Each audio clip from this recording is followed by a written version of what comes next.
哋話案件列作以欺騙手段取得財產罪處理，仍在調查中，暫未有人被捕。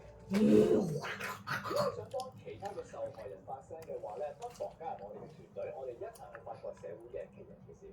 可以將你哋嘅履歷 WhatsApp 嚟我哋嘅60886600，成為資料站組或者助理編導啦。唔食得呢啲。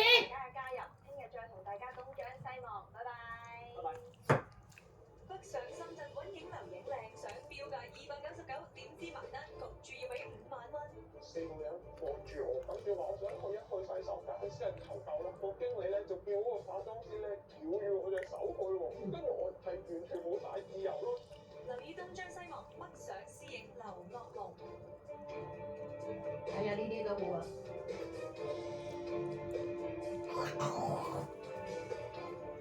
有啲相睇啊，俾人呃咧，帶翻屋企，帶去開房啊！啲男人帶個女仔去開房，跟住咧走出幾個男人嚟勒索啊！捉黃腳雞啊嘛，呢啲行叫。開啦！